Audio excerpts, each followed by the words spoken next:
നടിയെ ആക്രമിച്ച കേസിൽ തനിക്കെതിരായ ഗൂഢാലോചന അന്വേഷിക്കണമെന്നാവശ്യപ്പെട്ട ദിലീപ് നിയമ നടപടിക്ക് വിധിപ്പകർപ്പ് ലഭിച്ച ശേഷം തുടർ നടപടികൾ സ്വീകരിക്കാനാണ് തീരുമാനം.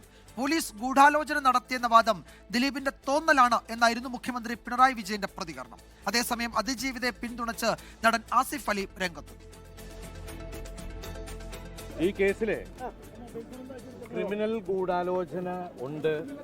ആ ക്രിമിനൽ ഗൂഢാലോചന അന്വേഷിക്കണമെന്ന് മഞ്ജു പറഞ്ഞിടത്തുനിന്നാണ് എനിക്കെതിരെയുള്ള ഗൂഢാലോചന ആരംഭിച്ചത്. അതിന് അന്നത്തെ ഉയർന്ന ഒരു മേലുദ്യോഗസ്ഥയും അവര് തെരഞ്ഞെടുത്ത ഒരു സംഘം ക്രിമിനൽ പോലീസുകാരും ചേർന്ന് ആണ് ഇങ്ങനൊരു നടപടി ഉണ്ടാക്കിയത്. ഇന്നലെ കോടതി കുറ്റവിമുക്തനാക്കിയ ശേഷം ദിലീപിന്റെ ആദ്യ പ്രതികരണമായിരുന്നു ഇത്. തനിക്കെതിരെയുള്ള ഗൂഢാലോചന അന്വേഷിക്കണമെന്നാവശ്യപ്പെട്ട് നിയമ നടപടിയുമായി മുന്നോട്ടു പോകാനാണ് ദിലീപിന്റെ തീരുമാനം. അന്വേഷണ സംഘം മുഖ്യമന്ത്രിയും സർക്കാരിനെയും തെറ്റിദ്ധരിപ്പിച്ചുവെന്നാണ് ദിലീപ് പറയുന്നത്. അതേസമയം ഗൂഢാലോചന എന്ന ദിലീപിന്റെ ആരോപണം മുഖ്യമന്ത്രി തള്ളി. ആ പ്രസ്താവന കണ്ടു. അത് അദ്ദേഹത്തിന്റെ പ്രസ്താവന എന്തുകൊണ്ടാണ് അങ്ങനെ വന്നത് എന്ന് മനസ്സിലാകാത്ത കാര്യമാണ്. പോലീസിന്റെ മുന്നിൽ വന്ന തെളിവുകളുടെ അടിസ്ഥാനത്തിലാണല്ലോ കാര്യങ്ങൾ നീക്കുന്നത്. വിധി പരിശോധിച്ച് അപ്പീൽ പോകുന്നതിൽ തീരുമാനമെടുക്കുമെന്ന് മുഖ്യമന്ത്രി വ്യക്തമാക്കി.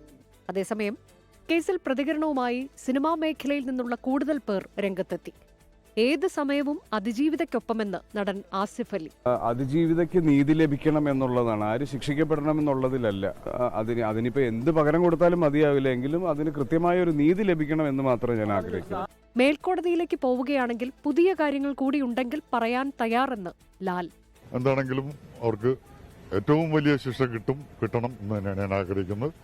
അതുകൊണ്ട് തന്നെ ആ വിധിയിൽ ഞാൻ സന്തോഷവാനാണ്. ഈ കേസ് തെളിയിക്കാൻ വേണ്ടിയിട്ട് എന്റെ വശത്തുള്ള കോൺട്രിബ്യൂഷൻ എന്തൊക്കെയാണോ അതൊക്കെ ഞാൻ ചെയ്തിട്ടുണ്ടെന്ന് തന്നെയാണ് ഞാൻ വിശ്വസിക്കുന്നത്. സിനിമാ സംഘടനകളിലേക്ക് ദിലീപിനെ തിരിച്ചെടുക്കുന്നതിലും ചർച്ചകൾ പുരോഗമിക്കുകയാണ്. അഭിനേതാക്കളുടെ സംഘടന അമ്മയിലേക്ക് ദിലീപിനെ തിരിച്ചെടുക്കുന്നതിൽ സംഘടന തീരുമാനമെടുക്കട്ടെ എന്ന് MLA-യും നടനുമായ M. മുകേഷ് പറഞ്ഞു. കുറ്റം ചെയ്യാത്തവരെ സിനിമാ സംഘടനയിലേക്ക് തിരിച്ചെടുക്കുന്നതിൽ തെറ്റില്ലെന്നാണ് രഞ്ജി പണിക്കരുടെ പ്രതികരണം. 24 കൊച്ചി. ലോകത്തെവിടെയായാലും ഏത് സമയത്തും 24 വാർത്തകളും ഓഗ്മെന്റഡ് റിയാലിറ്റി പാക്കേജുകളും എക്സ്പ്ലെയിനറുകളും വിശദമായി കാണാൻ ഞങ്ങളുടെ YouTube ചാനൽ നിങ്ങൾക്ക് സബ്സ്ക്രൈബ് ചെയ്യാം.